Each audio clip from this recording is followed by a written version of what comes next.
Death Parade! Capitalist Death Parade! Capitalist Death Parade!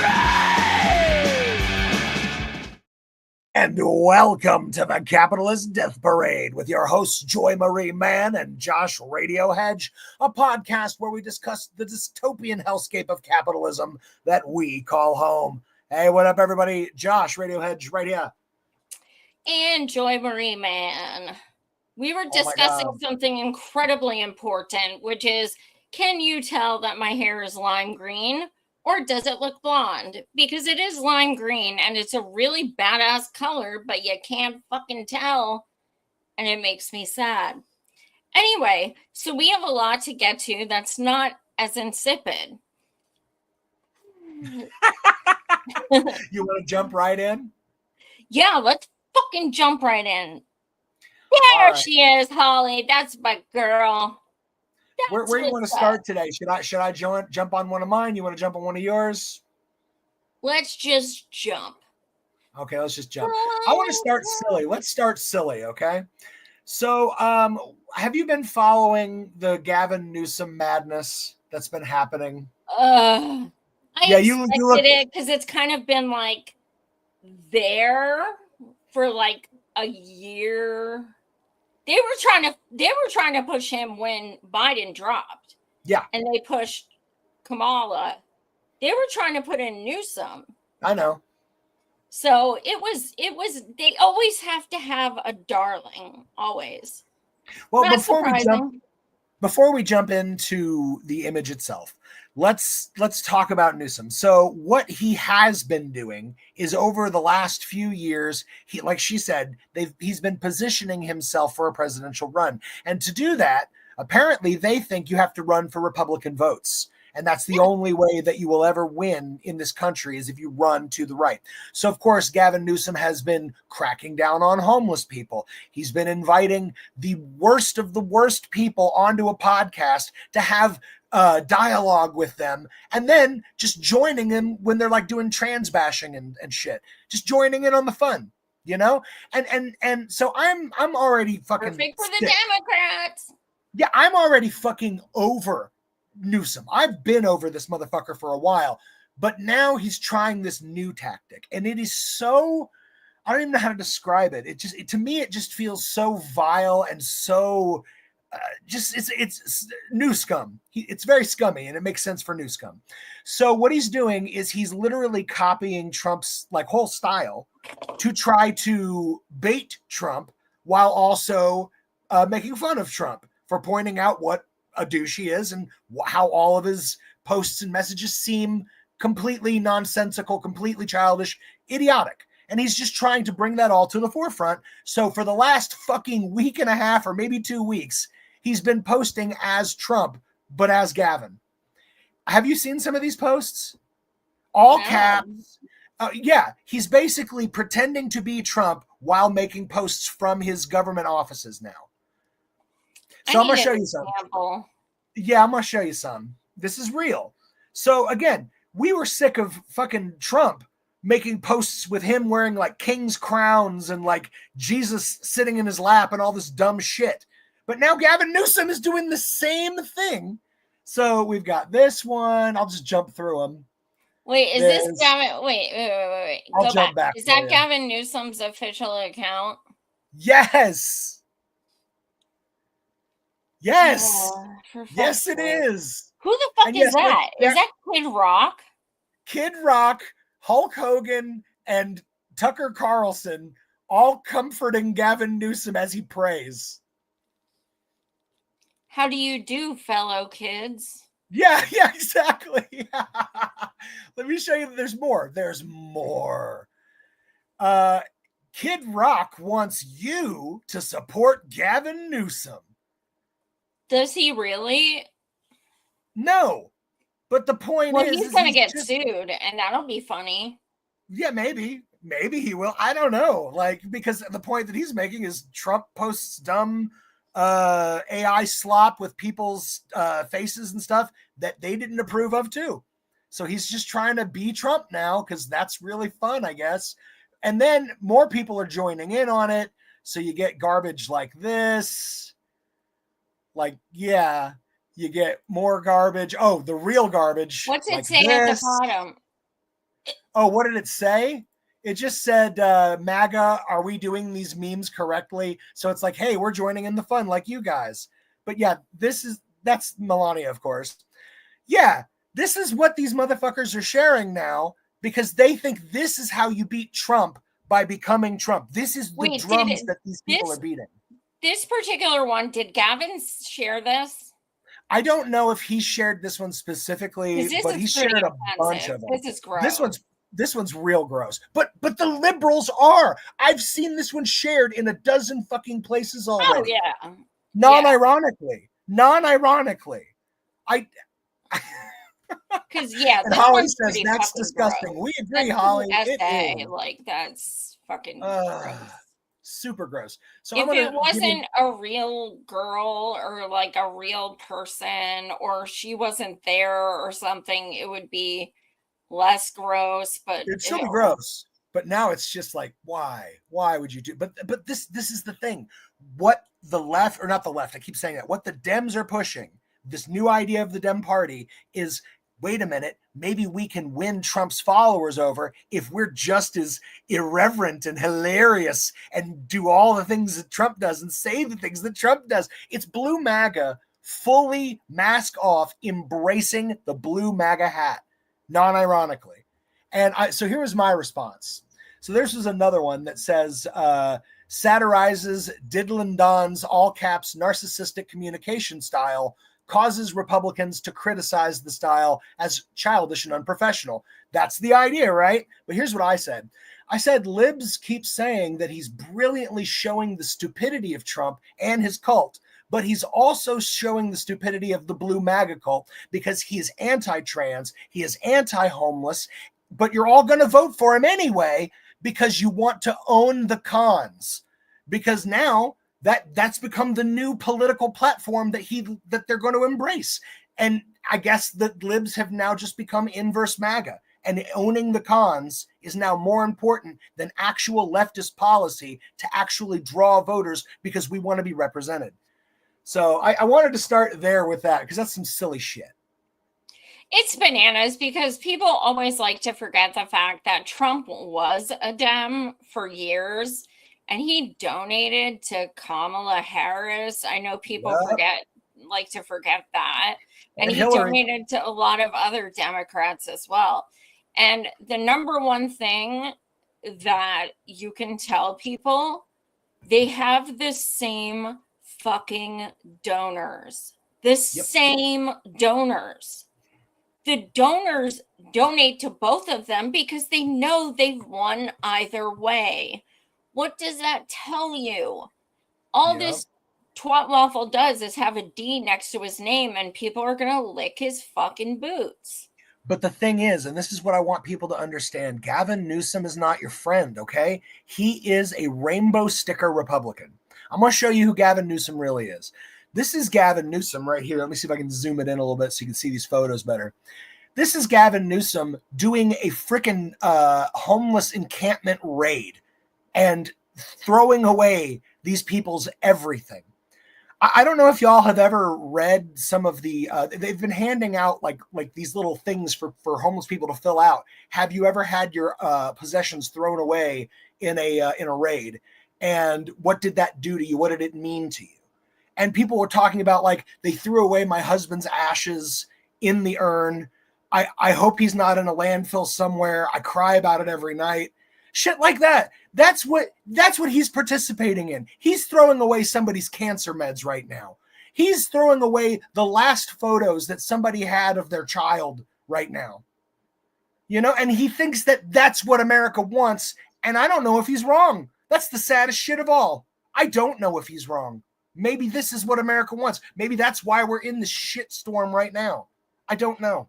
It's either what it wants or what it's accepting, one or the other, and they're both equally as bad. Yes. When you expect nothing, you get nothing. Vote blue no matter who literally is a sign on your forehead telling candidates you can suck as bad as you want and I will vote for you. Like, even if you are vote blue, no matter who, why would you say it? Why are you pledging this undying loyalty, even if this person could be absolute trash? And you are saying before the person is even picked, or even if you don't like the person, I am absolutely in your grace. I will vote for you. It does not matter. You can come spit in my face. You're not a Republican. You have my vote. And do we not think we deserve more than that? Is that what it is? Like, we're so complacent that like all we deserve is like a shit sandwich and a shit sandwich with chips on the side. I don't know. I just made that up. It sounded better in my head, but you know what I mean. I had somebody chastise me just the other day where they're like, because I was talking shit on this shit that Gavin's doing. And they're like, oh, you know, you're only helping the Republicans when you do that. And I'm like, dude, he's not even running yet. And you've already decided you want the second worst option. You're already down. I'm like, dude, why not push for an actual leftist with actual policies that you actually want instead of giving up for the second worst option? Like, I don't understand it, man. I don't. Well, the issue is there are no leftists. That's well, not that are there's no leftist representation. There are leftists in this country. We just don't have representation. I don't believe there is one who could be a politician. Well, that would be allowed to be a politician. No, I mean, some, you know, even you got like 2018, you got, you know, people like Rashida and stuff, and I had so much hope for her, and she's done great things for Palestine and things like that, but at the same time, she's been a definite disappointment in many things. And, you know, there's just no such thing as someone staying true. Maybe they do the first few months, something like that. Even if they don't take corporate money, they do start to bend the knee. They do. I mean, look at fucking, God damn it. What's his name? It's Mamdani. You'll get it one day. Mondoni.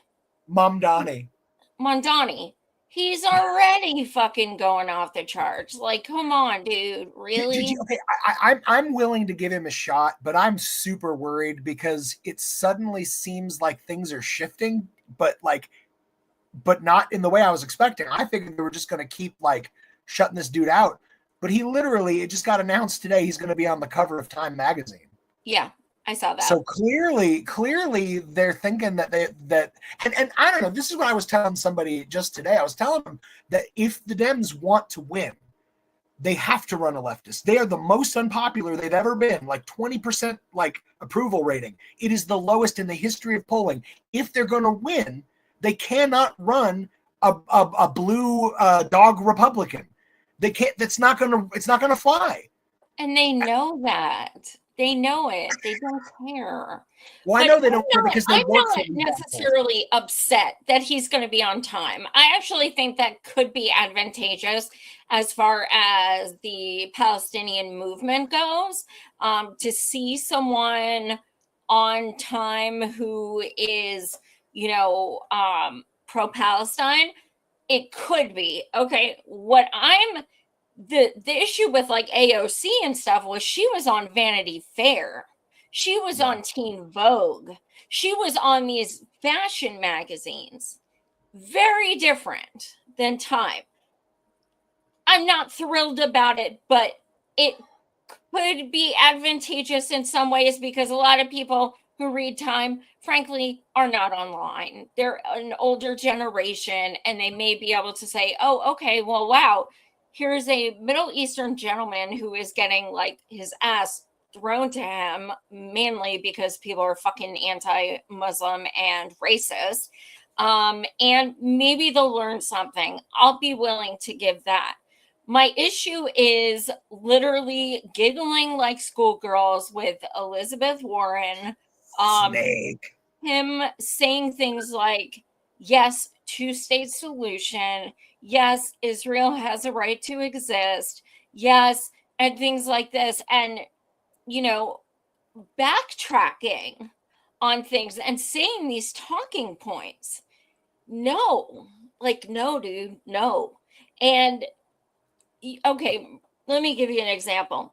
Remember that one guy, Andrew Gillum? He was in Florida.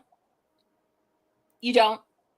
Remind me what he did. I forget it. He was in Florida. He was running for Congress, or Senate, one or the other, in Florida, and ran as a progressive, right? Got so many votes. So many votes. Medicare for all, free college, student debt cancellation, Green New Deal. I mean, you literally Bernie's platform, right? He wins the no corporate money. He wins the primary. Dude literally starts prancing across the stage with Debbie Wasserman Schultz and Hillary Clinton. Okay. Starts taking corporate donors immediately. Things like this. Loses the election. He won the primary and he lost the election. Yeah. This is what very well may happen to Mandoni. Yeah. Mandoni, because he was seeing so much support because he was different. Yeah. And now he's showing he's not all that different, and he hasn't even been elected yet. Well, like I said, I'm not going to sound the alarm on Mamdani until he's in an interview. They ask him about these, one of his many policies that he's put forward, and he suddenly turns tail and flips 180. Like when that happens, then you were right, and I'll give you all the credit. But I feel like we got to at least give him a chance to fuck us. I don't want to be right. I don't want you to be right either. I don't want you to be right either on this one. I'm hoping. Again, I said it last week, but I'll say it again. He's changing the conversation. He's bringing policies up that were never even allowed to be brought to the table to be discussed to begin with. That's huge. So I still think that he is a net positive. But at the same time, it's kind of like, Bernard sits there like, oh, cocky. And then 2 seconds later, he's on stage with Kamala, vote for her. So, Mamdani can sit there for or against oligarchy, yeah. Palestine, and then he's giggling with Snake Warren. What? It's words. It's I know words. Yeah. Well, like I said, I've got this secret desire that maybe he's trying to play her because he knows that she's going to try to play him. Because at the end of the day, he knows this. He followed the Bernie campaign. He knows what she did. He knows that she destroyed that second campaign by staying in. He knows that she took billionaire money, Republican billionaire money, to do so. So he knows who she is. He knows. I'm hoping that he doesn't play ball with her because he knows who she is. You have so much more faith in people than I do. I mean, I said I do. It's sad. For me, no expectations, no disappointments. I trust no one. No one. Fair. If you are in politics, I do not trust you at all. Any party, any position, I don't trust you. You may do something that makes me happy temporarily or something like that, but I don't trust you. I don't. I've given that shit up. Don't you miss it? Don't you miss at least having some amount of faith? And again, I'm not saying that you should because you're correct. You've been proven correct by these assholes again and again. But don't you miss feeling like that we're on the same page because we're in the same society? That's the thing. That I trusted Bernie because he was speaking as a populist and he was saying, guys, we're all a society here and we should be, providing the bare minimums. And that's so fucking reasonable. That's considered center of the road everywhere else in the world. Yeah. But here it was so radical that he's a commie and he's the what did Chris Matthews say? He said they were going to execute him in Central Park, like Bernie was going to have him executed in Central Park. He said that on television live. And then he got fired, thankfully. Yeah, because he's an idiot. Yeah. Yeah, I mean, I miss the community we had around that campaign. It was something I will never forget. But that was a community that was people made of love and hope and education and learning experiences and activism and stuff. He planted the seed, but that was us. That shit was all us. So Yeah. I absolutely believe the not me us. I don't Yeah. think and it shows because even though he's been a disappointment in the nicest way to put it, I still have my friends from that community that we all know he's not who he was or who he said he was, but we've progressed, we've moved on from that and stayed Yeah. friends. Yes. And I'll always, appreciate, I will always recognize my roots. I was fucking uneducated as hell when it came to politics, activism, any of that shit till I was like 35, um, like 37, somewhere like that. And if it wasn't for 2015, Bernie Sanders, I wouldn't be sitting here. So, I mean, and I recognize that and I appreciate that. But I I am only responsible for myself. And I, the more and more I, thought about it and the more I like grew up, I began to realize more and more that I don't need him. I don't. Yes. Like he's not I don't need that person.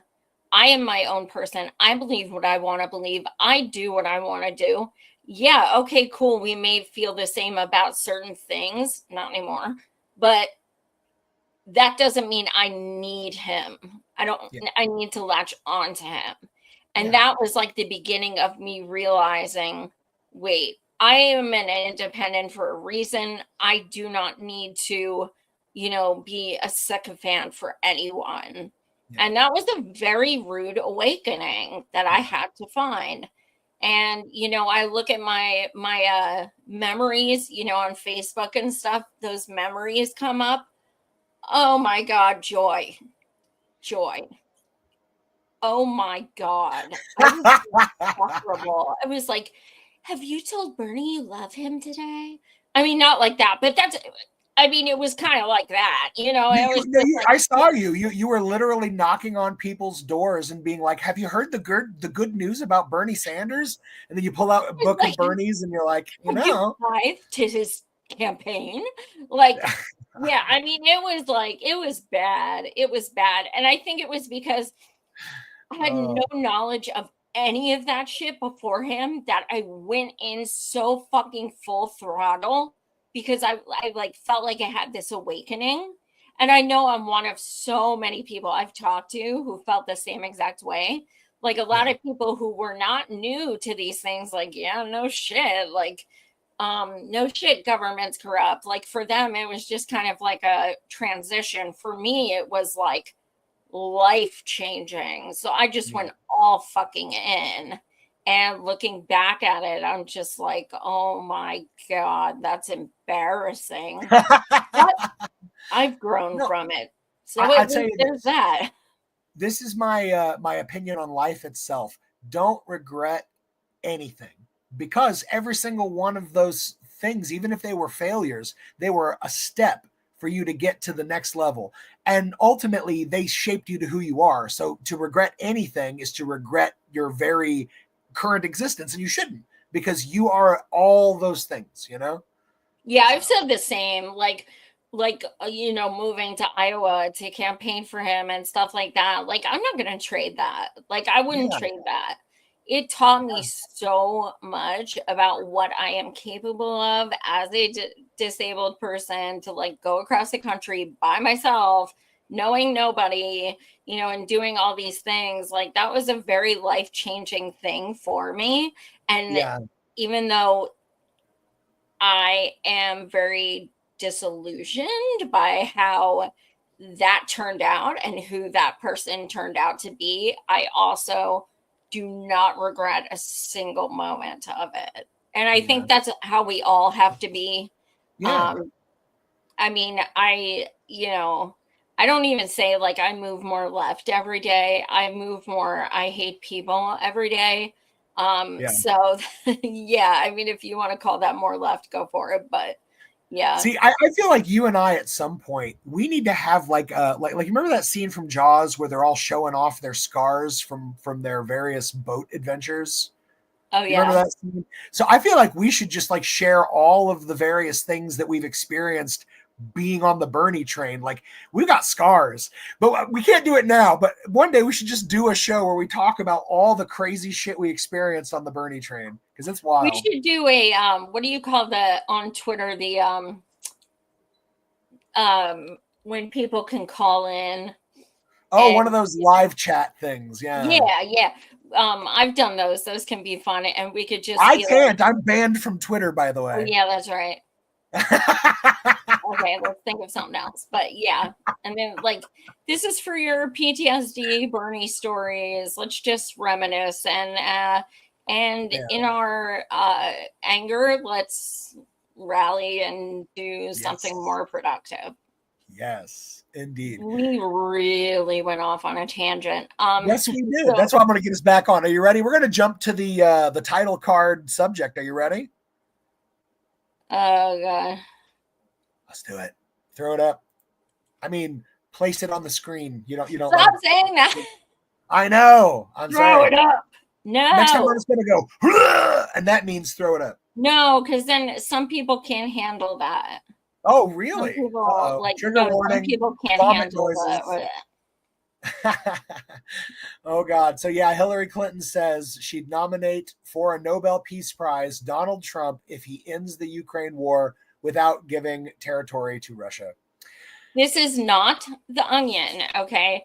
And although it's so obviously believable, and I'm not being facetious, it is so obviously believable. I did double check it when I saw it because I was like, I know they've been friends for decades, and she's the one who asked him to run, all of these things, but I still wanted to be sure because I didn't think that she would ever admit defeat in that way. Like, okay, Trump, yeah.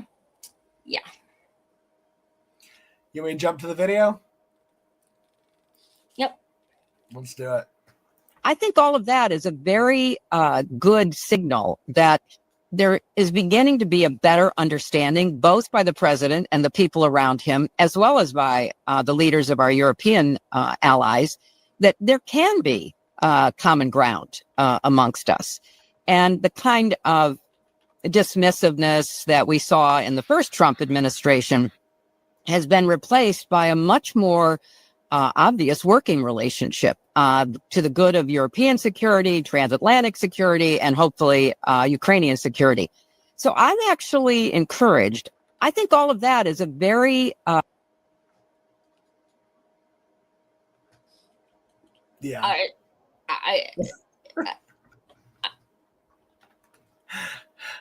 Yeah.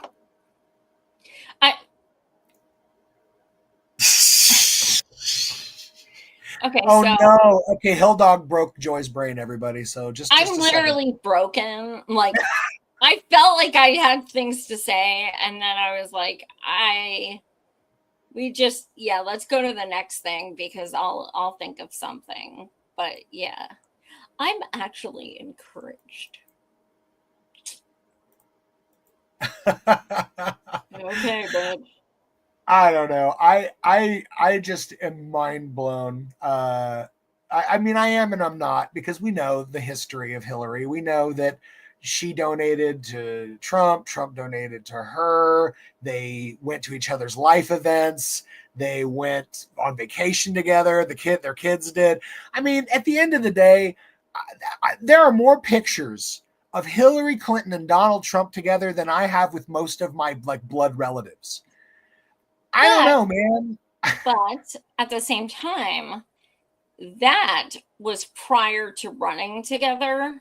Yes. And for her to come out publicly and say, yeah, I'm encouraged and like essentially give him props.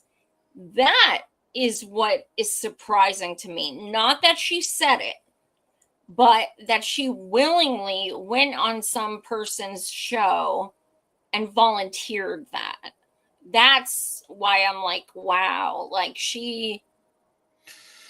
wow. Well, we'll get to your response that you put online later because I thought you nailed it. That's exactly my first thought too. But let's jump to an article here. So we've got might have to start liking her, Trump says on Hillary's Nobel Peace Prize remark.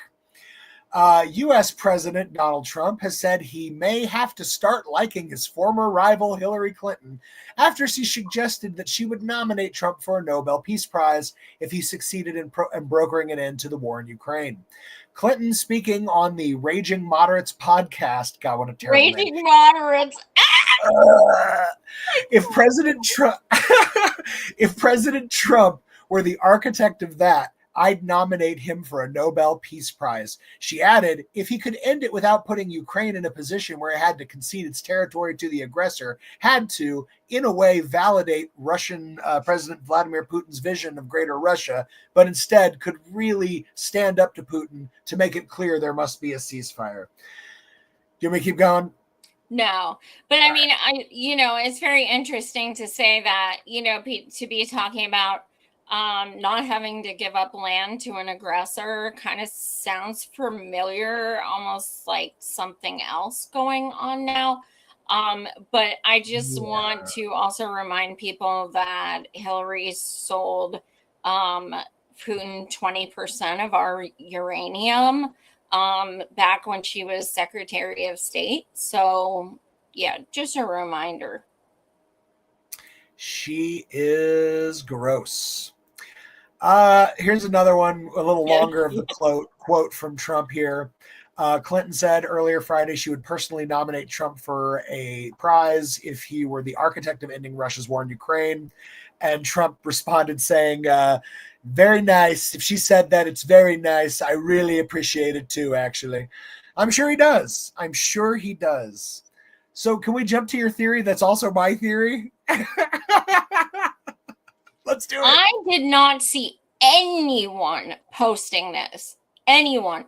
No, people may have, and I didn't see it, or people may have started thinking about it, but this was my first fucking thought. And then, like, I've been posting it places, and people were like, holy shit, I didn't think of that. And I'm like, huh? It's so fucking obvious. To me as well. First of all, people don't do shit like that for nothing. I mean, come on. Bitch wants something. Let's like seriously, she wants something. She's not coming out there all of a sudden backtracking on fucking 8 years or 9 years of like saying he's like the most evil person in the world to saying he deserves a Nobel Peace Prize because she wants nothing. Yeah. What could she possibly want? Yeah. Gee, I don't know. Yep. In detective world, the first thing you look for is motive. And when you're like, that's weird. Why did Hillary suddenly flip on a damn dime on this Trump thing, especially when it seems like Trump is more dangerous and more elevated in power than he's ever been? And then you're like, oh, that's right. What's the motive? Maybe she's trying to keep her name off that list as they're in the midst of scrubbing it. As if we don't already know. Like, it's pathetic. But, and, I forgot to include this. But, of course, she did get some pushback. Basically, people on the so-called left, because her shit libs are like, well, maybe she was saying that because she thought that if she said that, maybe he would do it. And that's the only way he would do it is if she said that. And blah, blah, blah. And it's just like, oh, my God, shut the fuck up. Just shut the fuck up. But anyway, so she comes out yesterday then because she has to, I mean, it's so contrived. She already had this planned. It was obvious. She comes out yesterday and she says, because of the way the SCOTUS is, all gay people should get married now because they're going to make it just like how they did abortion and make it illegal for you. and she said this, in an article, so that people are like, yeah, yes, Queen, you support LGBTQIA plus. That's right. You're worried about us not being able to get married. Well, first of all, what did it do? She's sticking it to Trump by saying this, right? So in some ways, the shit libs are like, essentially in their brain, it like cancels it out, because now she came out and said, well, obviously Trump doesn't support these people and she's standing up for them. So, hello, obviously she didn't mean what she said. So, and then Hillary's trying to save face by saying it, but it's hilarious because if you guys remember when she was running against Obama, Obama was like, it was 2014, and Obama was like, yes, I support gay marriage. And Hillary had her infamous quote, I think gay marriage should be between a man and a woman. Epic. That was on the debate stage. And so she didn't come around to gay marriage for years and years after the Dems did. And furthermore, as my gay friend said, for like, oh God, he told me this like 15 years ago, and I still can't, I just lose it every time. If Hillary were cool with gay people, they would never let her dress the way she dresses.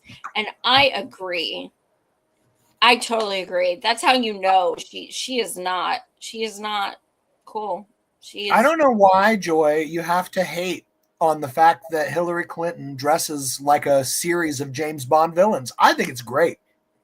I personally, like Paddington Burberry, like potato sacky, like just the picture of her coming out of the woods in that yarn jacket thing with Bill looking like a literal zombie.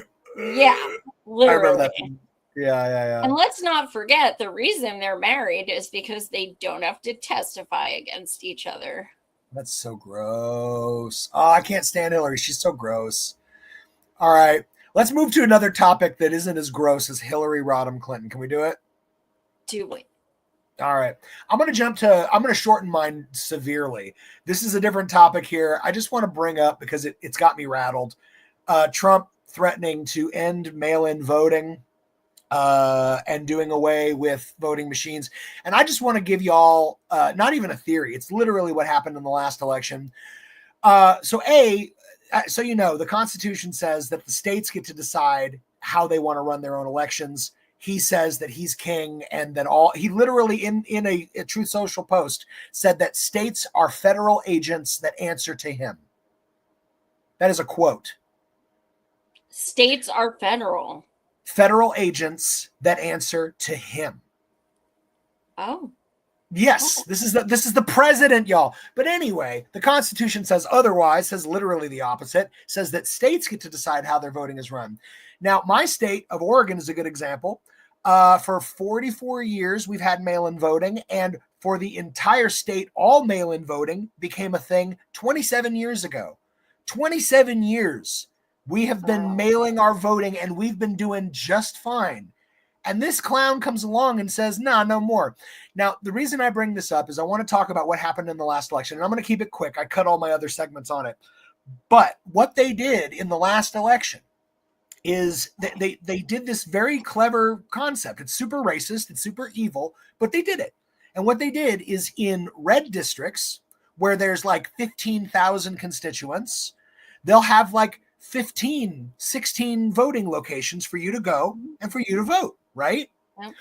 But in blue districts, if it's a red state governor, there's like maybe 300 or 400,000 constituents in a district, there would only be one voting location. Well, oh, wait a minute. Now we've done away with early voting, so you can only vote on the day of voting. We say that there's just not enough volunteers, so now we've reduced the hours on voting day. So literally in multiple states, in multiple blue districts where there were hundreds of thousands of people to vote, there was only a single ballot location, a single voting location, where you would have to wait, some people 8, 10, 12 hours to cast a ballot. This is not an accident. This was 100% intentional. And when Trump tells you that, oh, we got to do with voting machines, get away with them. Hey, you know what? I'm in agreement with him. I don't like voting machines. I think that they're scummy as fuck, and I think they could absolutely be abused. But you know what? The alternative of just not having them and choking these polling places on purpose is not the solution. The solution is an open source machine where we can all see the results and we all have access so we can all hold each other accountable. That's the way you do it. But that's not what they're going to do. So I remember they started this shit in 2015, if not before, because I remember when people would go there to vote for Bernie, we would be literally sending them pizzas in line. I'll never forget that. We were literally like, you would see people in certain cities like posting on Facebook, we have been in line for 6 hours. We're starving. We're thirsty. Yeah. And we would call up like, who's the local, like mom and pop pizza place in the area. And we would like send them like water and pizza and stuff. Just please stay in line. We will send you food. Like, it was bad. It was really fucking bad. So, yeah, I mean, it's definitely not new, but. So, I don't know if you remember this. In Georgia, they passed a law that makes it illegal to give out food or water to people waiting in line to vote. What? Yeah. Why? Yes. For more of the same thing that we're talking about. The idea is if they can get you to get out of line or never get in the line to begin with, then you don't vote. And so hey, we're diabetic, like fuck you. Yeah, like here, I literally pulled this one up. Under SB 202, Georgia's election reform law passed in 2021, it's illegal to give out food or drinks within 150 feet of a polling place. Violators are subject to a misdemeanor charge, punishable up to 12 months in jail and a $1,000 fine. So I want you to know, Joe, when you're giving pizza to hungry people in the line, you're actually a criminal. I don't think that's what this means. I think what this means is it's given as though it's a bribe. Yeah. Like given to people coming, not while they're waiting in line. Well, maybe. I mean, I'd have to read the full text of the law. So, but here's the text of the law. I can read it. It says, no person shall solicit votes in any manner or by any means or method. But that's the thing. They're arguing that if you give water or food, you're soliciting a vote, even if you don't. If you have the shirt on, the hat on, whatever, if you're just saying like, hey, I'm just here on my own, just giving people water because it's hot out. Well, but it's the wording of it that gets me. It says, no person shall solicit votes in any manner or by any means or method, nor shall any person distribute or display any campaign material. It doesn't say both. It says like or. So I worry about that. And then it says you cannot give, offer to give, or participate in the giving of any money or gifts, including but not limited to food and drink, to an elector. And it doesn't say anything about what you're wearing or that's what I'm saying. Nowhere in that law does it say that. It's left vague enough that they could get you for giving somebody water for standing in the hot sun for 8 hours. Like, I hate this. I don't know. I brought it up just because as soon as you mentioned what you were saying, I remembered that law because I did get passed. I do remember that. Anyway, let's jump on to the next one here.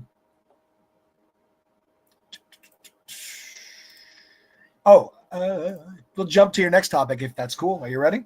Yeah. Let's do it.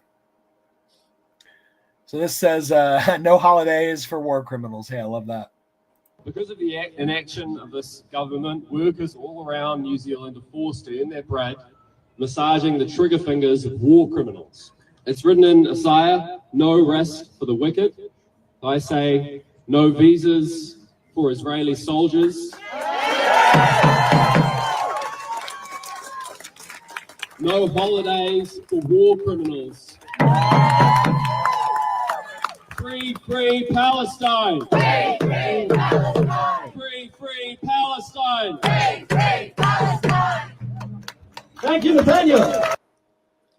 Hell yes. Why are these fuckers coming to the U.S. so much on holiday? Like you see it they all know the they can't time. get arrested. Seriously, they probably like give them red carpets when they arrive. Oh yes. Well, let's pull up this next one here. Don't forget to smash the like and subscribe, peeps. It's true. All right. This is from Hedges Girl. Says, both were preying on American children. How many times until they get caught?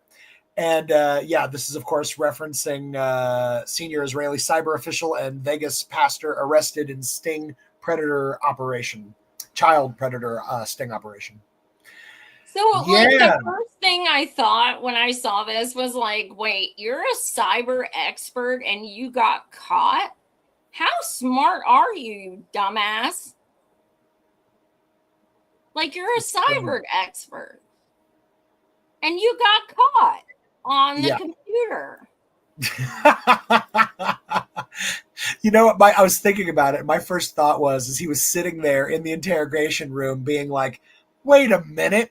I was trying to lure them into my trap, a 15-year-old girl, what I was thinking. And then I got lured into their trap. Ah!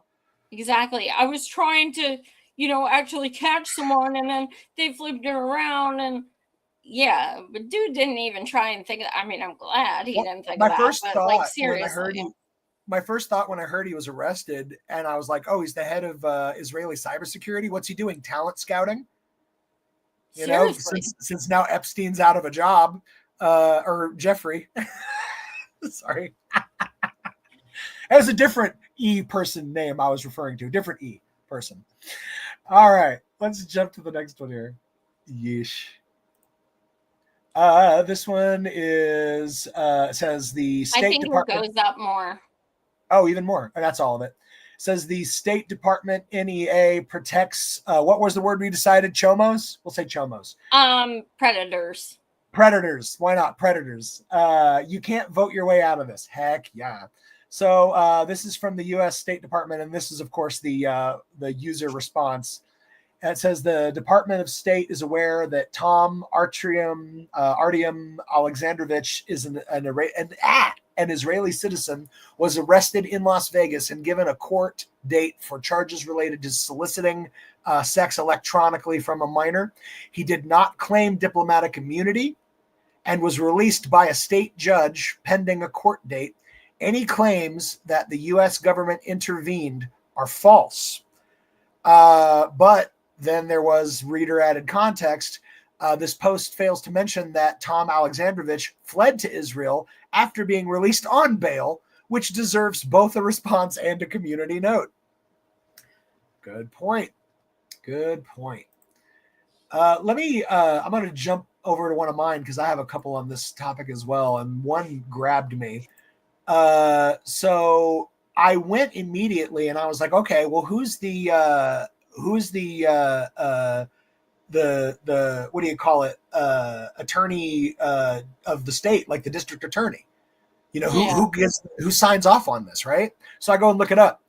Sigal Chattah is an Israeli-born American attorney and a politician currently serving as the interim United States attorney for District of Nevada since 2025.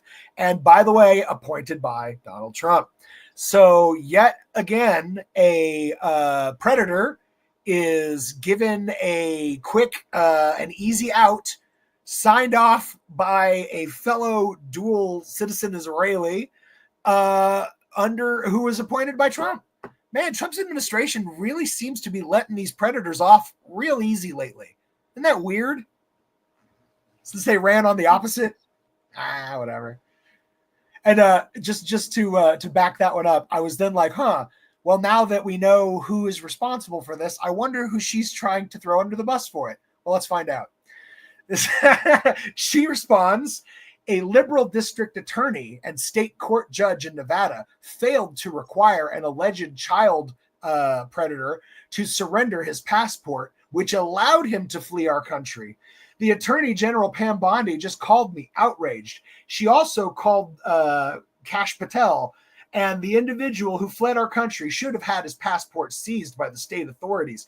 So even though she's in charge, she's now saying because someone lower down the chain didn't take his passport away, it's not her fault, even though she ultimately signs off on him being bailed, even though he's literally a... What?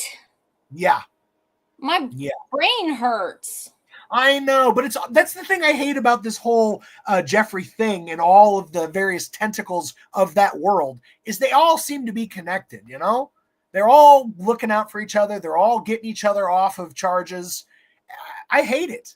I miss George Carlin every fucking day.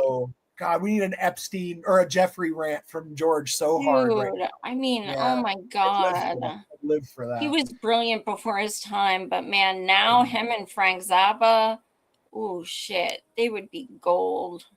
Oh, no kidding. Well, let's pull up another one of your vids here. I think everybody should take a listen. There was a child predator ring sting conducted in Las Vegas over the course of 2 weeks, and one of the individuals caught was an Israeli government official. It's an Israeli government cybersecurity official, Tom Alexandrovich, and guess what? It gets even worse. Arrested on charges of exploiting American children, was allowed to be sent back to Israel. Of course, Israel is a safe haven for these kind of people, by the way. CBS News investigation has uncovered a loophole that allows accused and convicted American pedophiles to escape justice by moving to Israel. News investigation from last year. It's a very disturbing issue. Child abuse suspects in this country who fled to Israel. Not done. It gets even worse. Once he gets back to Israel, Netanyahu's office downplayed the fact that he was preying on American children. Israeli officials downplayed the incident, saying it carried no political implications and was resolved quickly. He was arrested on a felony charge by Nevada law enforcement officials. Netanyahu's office lies as if Americans don't have access to public record. They state that he was not arrested and returned to Israel as scheduled. Marjorie Taylor Greene is the only U.S. government official so far that had the balls to call this out. I also want to reiterate this so people really soak this in. The Israeli government lied about this child predator being arrested as if Americans don't have access to public record. The Israeli government is willing to lie about child predators. What's that say about them? Wait a second, doesn't that sound very similar to a conspiracy about the Israeli government using an operative to prey on American children? We all got it now. We have it on record that the U.S. government would not comment. Uh-oh. Uh-oh, I locked up here.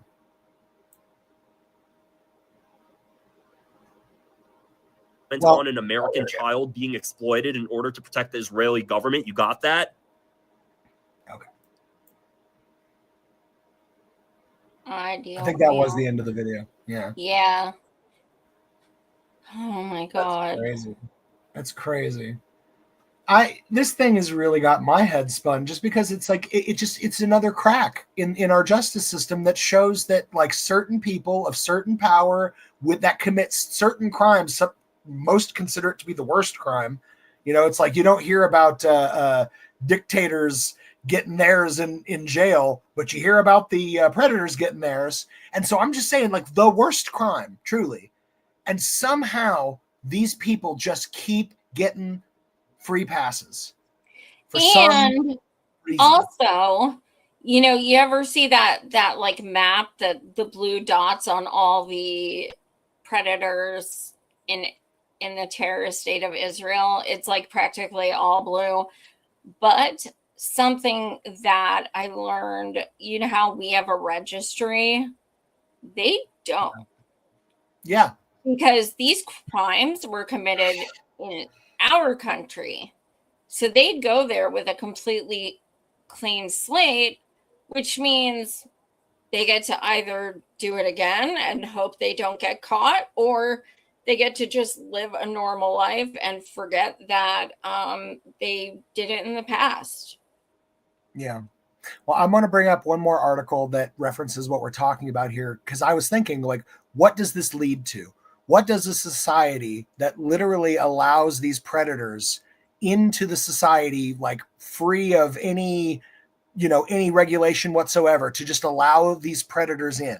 When you let the wolves in, what does that do to your society? Well, I would like to show you a piece of evidence to that right now. 100% of foreign agriculture workers were SA'd, expert says. And this is from the Jerusalem Post. A report uncovered during the Knesset Special Committee on Foreign Workers on Tuesday, and this is actually back from 2001, or 2021, so about 4 years ago. It shows all Thai foreign workers who work in Israeli agriculture have experienced some form of SA at their job. 100%. I could go on, and I don't want to go into the details because it's all just gruesome, but I just want to talk about statistics real fast. In statistics, to get a 0 or 100%, it's very rare, and if it does happen, it indicates systemic level corruption type stuff, where literally everyone is in on a crime for a crime to be at 100%. And so I don't know, man. I all the time I'm trying to be I know there are good people in Israel. I know there are. Not many, because most of the good ones realized what they were doing and they got the fuck out. They're like, oh God, I'm a colonizer. Oh God, this is really bad. But then you see things like this and it's just like, oh my God, not a single foreign worker from Thailand in this study went there and didn't have some creepy dude make a grope on him or God knows what. I mean, not one. So this is what that policy of sending all the predators to your country free of charges, this is what it breeds. Literally this. Mm-hmm. Not a fun place to be. Not a great place to raise your kids is all I'm saying. Nope. And then we'll jump back to another one of your videos here. Let's do it. How to be a Jew after the ethnic cleansing of Palestine. I'm a Jew born in America in 1948. I go to Palestine and I find out that we have driven out an entire population and we're engaged in a process of ethnically cleansing an indigenous population, a beautiful, wonderful culture. The Jewish story of today is not the story of our suffering in the past, which gives us total innocence and the right to do whatever we want. Our story of today is the story of what we are doing to another people. Our story is the Nakba, what the Palestinians call the catastrophe, their Holocaust. And if we do not understand that this is our story, we are done for.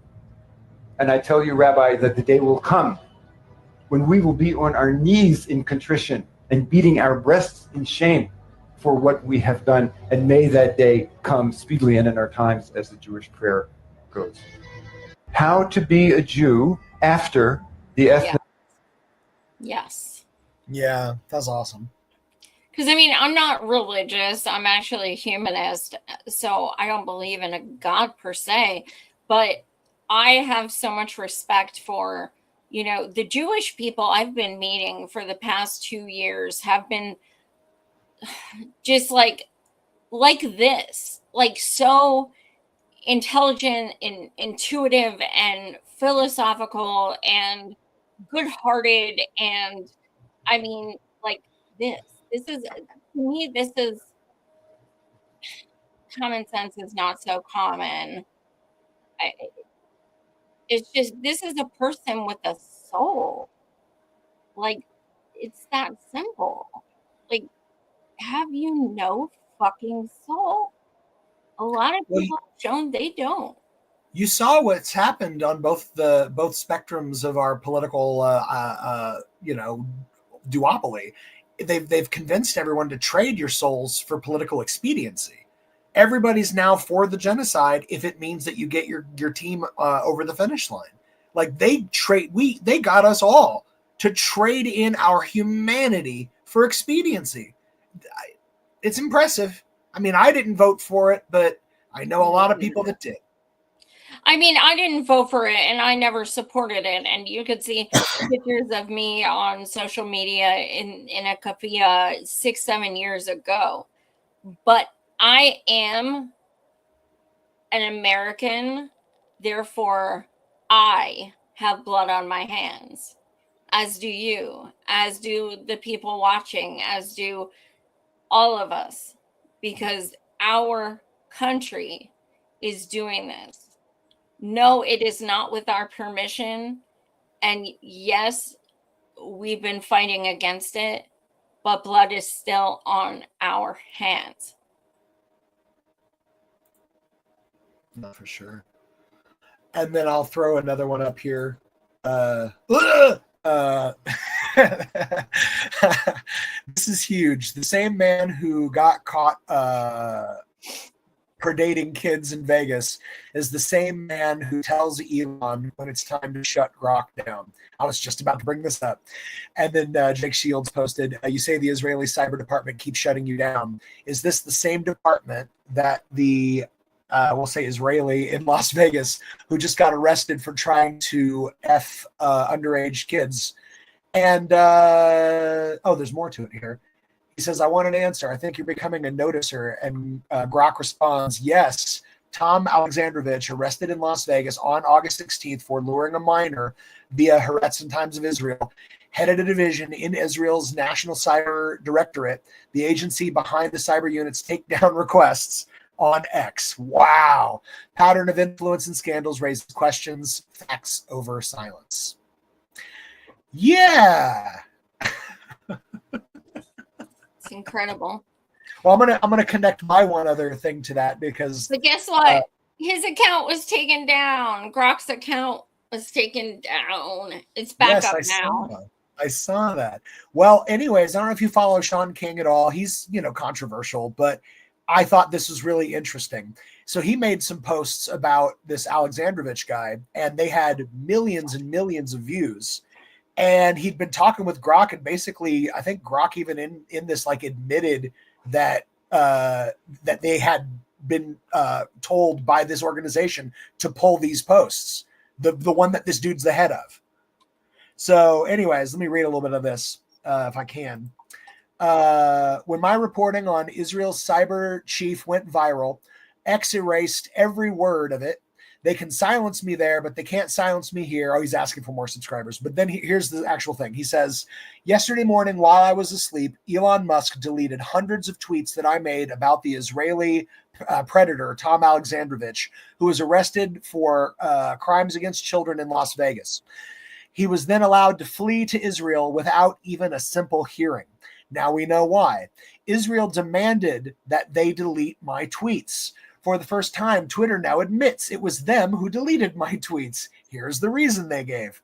Yes, based on verified reports, X voluntarily deleted the tweets under doxing policies. Likely prompted by Israel's cyber unit where Alexandrovich worked. This lacks a public U.S. legal mandate, effectively limiting scrutiny and indirectly protecting the accused from public exposure. Yeah, no shit. Anyway. That's not an address. That's not a phone number. No. Yeah. Anyways, everything seems really horribly connected, and the assholes in power seem like, what this reminded me of? Have you seen the movie Lord of War with Nick Cage? Yeah. Oh, it's an amazing movie. You should give it a watch. But it's about a gun runner who works for the government, selling guns and drugs to the worst people on earth. And not to spoil it, but, in the end, he's sitting in a interrogation room with FBI agents, and he tells them right to their faces. He said, in about 5 minutes, you're going to get a phone call, and you're going to be told to go out to the hallway and meet with someone. They're going to let you know that I need to be released immediately. And then you're going to come back in here. You're going to take these handcuffs off me, and I'm going to leave. And the FBI agents laugh in this dude's face. They're like, no, we got you dead to rights. And then a phone call. And then he steps out in the hall. And then he steps in ashen-faced as he uncuffs the guy and lets him go. And you think to yourself, because that's the thing. How could somebody who you have dead to rights on a crime just be allowed to abscond to another country, and this is it. That's what happened. Just like that. The government wants this dude protected. In fact, I think there's even more in this. I don't know. I can't remember if it's in this or no, it might've been a different story, but in a different story, you can actually get the full details that the cop who was interrogating this guy wrote down. And he was saying that this guy kept saying over and over and over, hey, I've got immunity. hey, Israel is going to call you. Hey, I'm going to get out of here. I need to get back to Israel. He said, I'm meeting with the FBI tomorrow. I met with the NSA yesterday. This stuff is so gross, Joy. I could go on forever on this topic. I swear I could. I'm not surprised, but I'm forever disgusted. It just keeps getting grosser. It's like every time you think that we've hit the what do you call it? Like the bar can't go lower. Like the earth opens up and the bar just somehow falls even further. It's incredible to experience. I don't want to experience it. Yeah, seriously. All right. And then let's I think you had one more maybe? Yeah, or two more. One more and then our closer here. So let's do it. This is crazy, and it finally happens. Hundreds of thousands of Israelis are marching right now in the streets of Tel Aviv, demanding to end this annihilation war, to bring back all the hostages in a deal. Finally, so many people in Israel are demanding this government to go home, demanding to end the war. We are here standing together, a movement of Jews and Palestinians. We are here also demanding life to the Palestinians, demanding to end the starvation, demanding life to the children in Gaza. This is the only way to move forward. I kind of have like mixed feelings about this. Like, I'm incredibly happy that it's happening, like incredibly. But there is the part of me who is still saying, like, in the back of my mind, these people still don't think the Palestinians deserve contrition. Like they're still not saying, like, they're still saying hostages, they're still saying war instead of genocide. Like there's and language is important, and I would feel better if I was hearing Israelis saying things like Palestine, free Palestine, Palestine has a right to exist, Palestine must be free, Palestine, like, are humans, like something that they have every right to protest because they're hated by the entire universe at this point. But I don't know that the meaning of their protest is the meaning behind it is really going to change anything. And that's kind of what makes me sad. Because if everything ended tomorrow, would these people would they be like pro-Palestine? Would they be like, we need to get them food, we need to get them water, we need to build them housing? Or like, I don't know. I'm kind of torn with this. Above all, I'm excited this is happening. It is a good thing. Yes. I'm just thinking about, like, psychologically and like in the future, is this truly understanding the magnitude of what is going on to these people, the ethnic cleansing, the Holocaust that is literally happening? I mean, it's the eternal optimist in me, but I believe. Here you go. Yeah, I know. Well, hey, I got the devil's advocate, okay?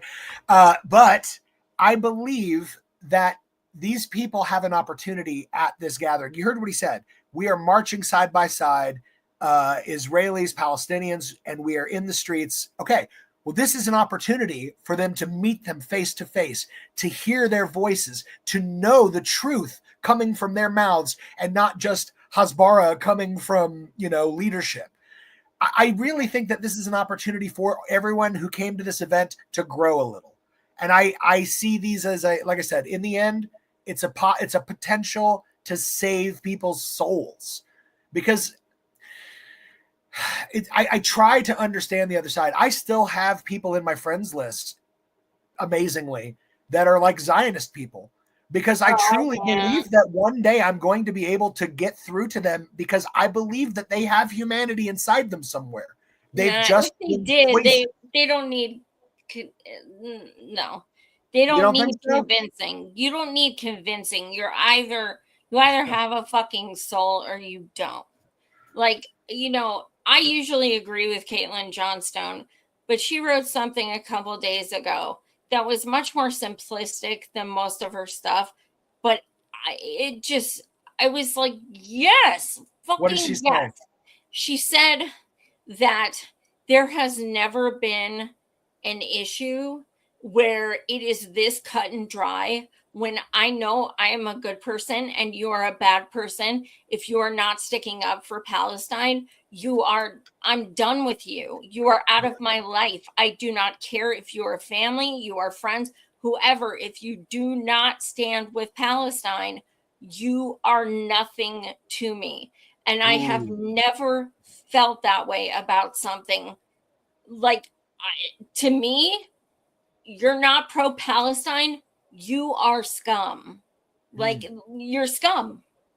You are literally choosing to be silent, choosing to endorse what a Holocaust. Yes. An actual fucking Holocaust. I am not going to sit there and try to convince people why they should be pro-Palestine. Are you pro-humanity? Are you? Cool. Then you're pro-Palestine. If you don't see it like that, you have no soul. You can kick rocks. Yeah. It should not even be a question. 2 years in, 75 years in, it should not be a question. Can you read a few of these comments? Yeah, I sure can. Colin said they can peacefully protest a genocidal government, but still go and commit genocide against a foreign government without being forced at gunpoint? ? And then Holly said Abby Martin interviewed Israelis in Gaza. They were foul. Yeah, I've seen some pretty. I saw a video just the other day of a journalist in a classroom full of, like, I think they were like 11 or 12-year-old boys, and they were talking about when we grow up and we divvy up the slaves. Like, and they meant everyone that's not, like, the goyim, everyone that's not Jewish. This whole classroom of kids discussing who gets in various tiers of slavery, but everyone is a slave. Wow. I mean, why is there not a single adult in the room to be like, slavery bad? Like, where is a single person in this whole room of people? But instead, everybody, and it's the scariest part, and this is the most insidious part, is everybody has been brainwashed. Like, I imagine it like these little pills with little blue stripes and a little Star of David on it. And they tell you, take this pill, you'll be a patriot, and you'll be Orthodox. You'll believe in this faith, and you'll believe in this land and our right. Just take this pill. And people keep taking it every day, and they don't realize that they are poisoning themselves to the point where now you're a room full of kids and adults, and everyone is smiling like this. Yeah, they're all going to be our slaves. When everyone is like that in the room, you are all poisoned. I still think that this shit can be fixed, but step one, we got to stop letting this shit be literally pumped into their heads. That whole room, not a single person spoke out. And they're kids. They're like little tiny kids. I don't know. Man, they don't deserve that shit. It's so depressing. Well, let's do something funny then. We got a funny video on. I mean, it's funny, but it's not like funny, but it's funny. And I know you'll get a kick out of it. So actually press mute. Hold on. I got it.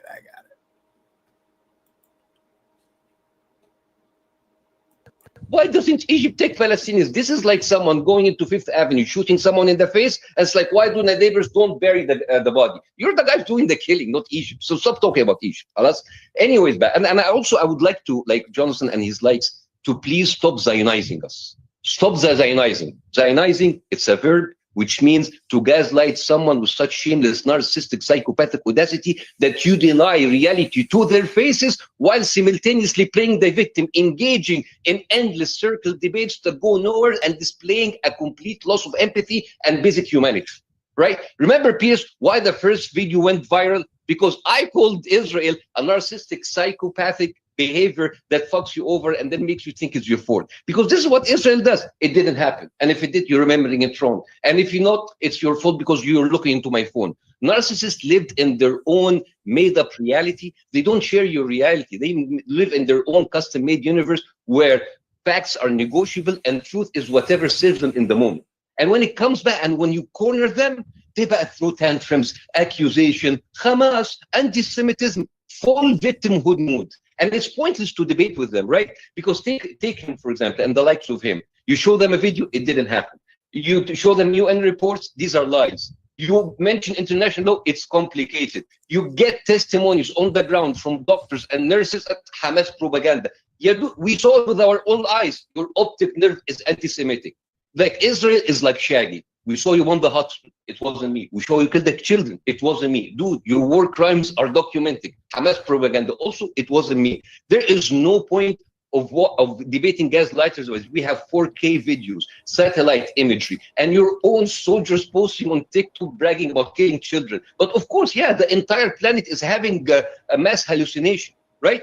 Dude, it wasn't me. Straight up said, it's like Shaggy. It wasn't me. It's like Shaggy. It wasn't me. Like, if you guys are younger than we are, you won't understand that. But it is so fucking funny. It's a song about this dude who gets caught cheating, and she's like, "It's on your phone." It wasn't me. She caught me banging on the counter. It wasn't me. Oh my god, I love him so fucking much. So much. It's like Shaggy. It wasn't me.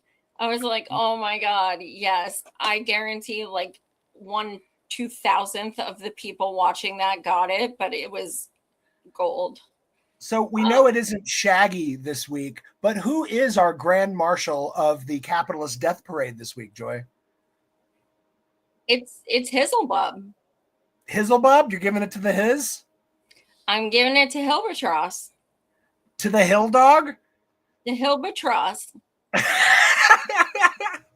the Hillosaurus Rex? The lizard bitch. The bitchard. I don't know. I need new names because I've used those a bunch. I'm starting to think that you don't like Hillary, is what I'm picking up. I'm picking up a vibe. Pokemon Go'd to the polls.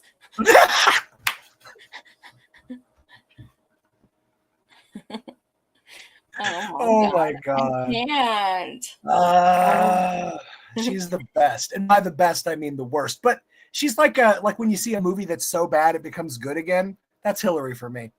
She's so bad. I still really want to barf on her. Like that is my goal. Like I don't want to get arrested by like being physical or anything. So like I just want to barf on her because then I can't get in trouble. But doesn't that sound like chemical warfare? Like you should at least, if you do projectile vomit onto Hillary Clinton, you should make your head spin around at least once, so people are like, "Oh, she's possessed." Okay.